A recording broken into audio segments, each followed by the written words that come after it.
एक बेटा जिसने अपने बूढ़े पिता को अनाथ आश्रम छोड़ दिया, लेकिन जब वो वापस गया तो वहां की सच्चाई ने उसकी आत्मा हिला दी।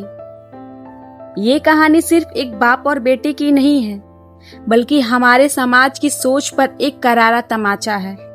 अगर आप भी अपने माता पिता से प्यार करते हैं तो इस वीडियो को जरूर देखिएगा और दूसरों तक जरूर पहुंचाइए।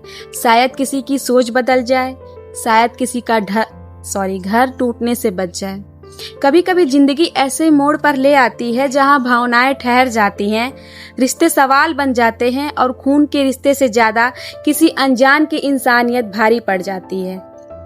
आज जो कहानी हम आपको बताने जा रहे हैं वो एक बाप और बेटे की है, लेकिन ये सिर्फ दो लोगों की कहानी नहीं है। ये एक पूरा आईना है जिसमें आज की पीढ़ी को खुद को देखना चाहिए। एक बेटा अपने बूढ़े पिता को अनाथ आश्रम छोड़कर लौट रहा था। शायद उसका मन भारी था, लेकिन दिल से नहीं, क्योंकि जो दिल से जुड़े होते हैं वो अपने रिश्तों को कभी बोझ नहीं मानते। जैसे ही वो घर की तरफ लौट रहा था, रास्ते में उसके पत्नी का फोन बज जाता है। पत्नी ने कहा, दो शब्दों में, अपने बाप को यह भी कह दो कि अब त्योहार पर भी घर आने की जरूरत नहीं है, जब वो वहीं रहे और हमें चैन से जीने दें। बेटा कुछ देर के लिए चुप रह गया और उसकी आंखों में आंसू नहीं था, क्योंकि शायद संवेदनाएं भी कभी कभी वक्त के साथ सूख जाती है अगर रिश्ता कोई सिर्फ जिम्मेदारी समझा जाए। फिर क्या हुआ? बेटा पलटा, फिर से अनाथ आश्रम गया, शायद ये आखिरी संदेश देने। पर वहां पहुंचकर जो उसने देखा वो उसके सीने में कुछ चुभ गया। उसका बूढ़ा पिता, जो अभी अभी अपने घर से निकाला गया था, वो आश्रम के मैनेजर के साथ हंस रहा था, गप्पे मार रहा था और इस तरह बैठा था जैसे वर्षों पुराना कोई रिश्ता हो, शिकवा हो न शिकायत, सिर्फ शांति थी। बेटे ने पूछा, सर आप मेरे पापा को इतनी गहराई से कैसे जानते हैं और कब से जानते हैं?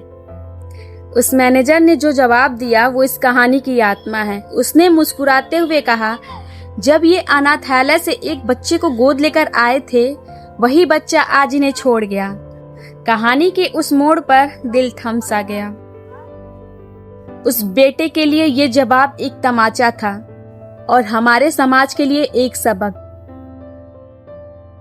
आज के जमाने में बेटा गोद लेकर बड़ा किया जाए या खून से पैदा किया जाए, फर्क नहीं पड़ता अगर संस्कार नहीं मिले। एक पिता जिसने निस्वार्थ भाव से एक अनाथ बच्चे को जन्म, नाम, घर, शिक्षा और संस्कार दिए, वही पिता आज उसी बच्चे द्वारा अनाथ बना दिया गया। ये सिर्फ एक कहानी नहीं है, सच्चाई है। कितनी बार हमने सुना है, बुढ़ापे में माँ बाप बोझ बन जाते हैं, अब वो हमारे लाइफस्टाइल में फिट नहीं होते, हमारी प्राइवेसी में दखल देते हैं। पर क्या आपने कभी सोचा है, जिन्होंने तुम्हारे बचपन की हर रात बिना सोए काटी है, जिन्होंने तुम्हारे हर गिरने पर खुद टूट कर संभाला, आज वही माँ बाप तुम्हारे लिए परेशानी क्यों बन गए? जवाब समाज को देना है। समस्या ये नहीं कि अनाथालय क्यों भरे पड़े हैं, समस्या ये है कि घर खाली हो गए हैं भावनाओं से। बेटा शिक्षित था, सफल था, शायद मॉडर्न सोच वाला भी था, पर इंसान नहीं। और वो बुढ़ापा पिता जैसे अनाथ बच्चे को अपने सब कुछ दिया, आज भी अकेला था। उसकी मुस्कुराहट में सच्चाई थी, उसकी बातों में अपनापन था। क्यों? क्योंकि जिसने देना सीखा है वो कभी खाली नहीं होता। जीवन का सबसे बड़ा पाठ यही है।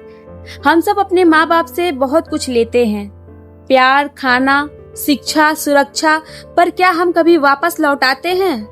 कहते हैं भगवान हर जगह नहीं हो सकता, इसलिए उसने माँ बाप बनाए हैं, पर हम उन्हें रिटायरमेंट प्लान समझने लगे हैं। ये कहानी हमें झकझोरती है कि रिश्ते खून से नहीं, भावनाओं से निभाने चाहते हैं। अगर आप बेटे हैं तो सोचिए, क्या आपने अपने पिता को कभी एक कप चाय बनाकर दी है? क्या कभी माँ के पास बैठकर उनका दिन पूछा है? क्या आपने महसूस किया है कि वो जो कम बोलते हैं वो सबसे ज्यादा महसूस करते हैं?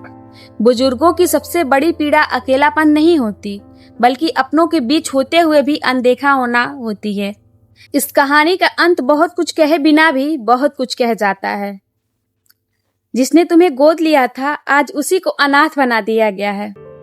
पर पिता की ऊंचाई देखिए, वो फिर भी मुस्कुरा रहा था। क्यों? क्योंकि जो देता है वो कभी टूटता नहीं। अंतिम संदेश इस कहानी से यही है कि अगर आपके माता पिता जिंदा हैं तो उन्हें जी भर के अपनाइए। अगर बुजुर्गों के साथ रहते हैं तो उनकी छोटी छोटी खुशियों का ध्यान रखें। अगर कभी गुस्से में कुछ कह दिया हो तो माफी मांगने में देर मत कीजिए, क्योंकि एक दिन जब वो नहीं होंगे तो सिर्फ यादें बचेंगी और अफसोस।